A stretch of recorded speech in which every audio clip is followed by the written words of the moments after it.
tidaklah orang itu membenci dzurriyyatnya Rasulullah kecuali karena 3 hal.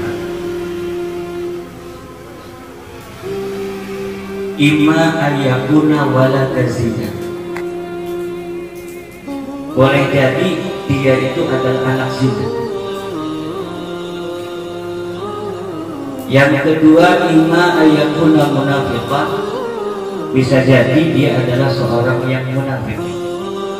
Siapa munafik? Orang yang pura-pura Islam, pura-pura iman kepada Allah, tapi hatinya sebenarnya tidak beriman kepada Allah.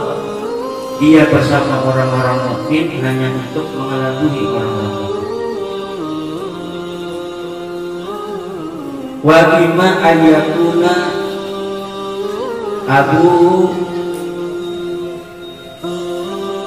jama'u fi ghairi, atau ayahnya ketika berhubungan dengan ibunya dalam keadaan tidak suci, ibunya dalam keadaan kemudian dari hubungan itu jadi dia. Kalau orang tidak termasuk 3 di antara itu, insya Allah kepada dzurriyyatnya Rasulullah Muhammad SAW tidak akan ada rasa ingin, tidak akan ada rasa benci. Walaupun umpama dzurriyyatnya Rasulullah itu menzahirkan perbuatan yang tidak elok. Di dalam kitab Qami'ut Tubyan, Imam Syekh Nawawi rahimahullah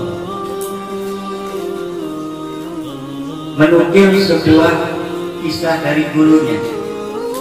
Gurunya itu di Mekah melihat syurafah, para keturunan Rasulullah berbuat sesuatu yang kurang enak. Kemudian waqa'a fi qalbihi syai'un, di hatinya ada sesuatu. Ini dzurriyyatnya Rasulullah, kok begini amat kelakuannya. Kemudian pada malam hari dia bermimpi bertemu Sayyidatina Fatimah Az-Zahra Al-Batul. Kemudian dia memanggil Sayyidah Fatimah, tapi Sayyidah Fatimah tidak mau untuk melihat wajah dan itu penjelasan beliau Kiai Imaduddin Utsman ketika beliau masih aktif sebagai aktivis Front Pembela Islam. Beliau mengutip pernyataan atau penjelasan di dalam kitab Qami'ut Tughyan karangan ulama Nusantara yang sudah terkenal, Imam Syekh Nawawi Al-Bantani dari Banten juga. Dalam kitab beliau, Syekh Nawawi Al-Bantani mengajak kita untuk husnudzon terhadap para habaib, husnudzon terhadap ahlil bait, bahwa semua yang dilakukan ahli bait sekalipun kelihatannya itu dosa, itu telah dimaafkan oleh Allah Subhanahu wa taala. Ini kitab yang dibawakan oleh Kiai Haji Imaduddin waktu beliau masih menjabat sebagai aktivis MUI. Bahkan beliau bercerita ada seorang sikoh di Mekah ketika melihat sebagian para syarif, para habib dzurriyyah Nabi itu mengerjakan sesuatu anggaplah yang tidak menghinakan, secara zahir bertentangan misalnya dengan syariat, secara zahir berbuat maksiat misalnya. Ada seorang yang katanya Kiai Imaduddin itu gurunya Kiai Nawawi Al-Bantani, Syekh Nawawi Al-Bantani itu, di dalam hatinya ada sesuatu yang tidak suka sama habaib yang berbuat seperti itu. Akhirnya malamnya bermimpi kedatangan Siti Fatimah Az-Zahra radhiyallahu anha dan dipanggil-panggil, katanya itu tidak menoleh. Walaupun dipanggil salam tidak menjawab. Ini terjadi pada orang yang diceritakan oleh Syekh Nawawi ketika hanya hatinya saja tidak suka terhadap habaib. Habaib itu mengerjakan sesuatu yang pada zahirnya itu tidak mengenakkan. Zahirnya itu katakanlah salah.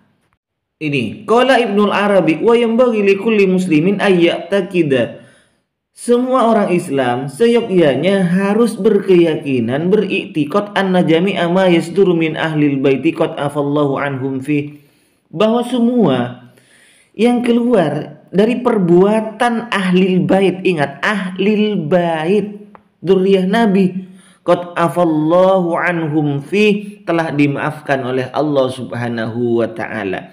Ahlil bait ini tidak dipahami hanya Ali, Siti Fatimah, Hasan dan Husain, tidak.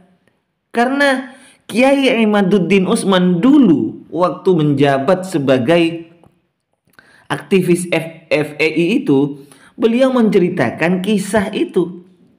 Kisahnya Siti Fatimah yang tidak mau menjawab salamnya orang yang di hatinya ada tidak rasa suka terhadap habaib, karena habaibnya itu mengerjakan sesuatu pada zahirnya dosa lah, misalnya seperti itu.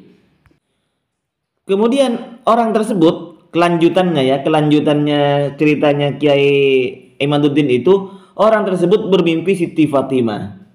Nah, Siti Fatimah ini mu'ridah, berpaling, tidak menghadap terhadap orang yang di hatinya ada rasa tidak suka terhadap habaib yang berbuat salah itu. Dipanggil salam, tidak menjawab. Akhirnya beliau bertanya, wa sa'altuha an i'radiha. Saya tanya, ya Sayyidati, wahai Siti Fatimah, kenapa Anda berpaling dari saya? Faqalat innaka taqa'u fi syurafa. Jawaban Siti Fatimah, kamu itu berbuat apa terhadap syurafa? Kamu kan di hatimu ada rasa tidak suka terhadap habaib kan, terhadap syurafa itu, terhadap syarifah itu. Kemudian orang tersebut menjawab, fakultulah, saya menjawab terhadap Siti Fatimah, ya Sayyidati, amataroina ma taf'alun ma yaf'aluna finnas. Apa Sayyidati Siti Fatimah tidak melihat apa yang dikerjakan oleh para syarif, para habib terhadap orang-orang di Mekah ini? Lalu Siti Fatimah menjawab lagi, faqalat alaisahum abna'i. Loh, bukankah mereka itu anak-anakku?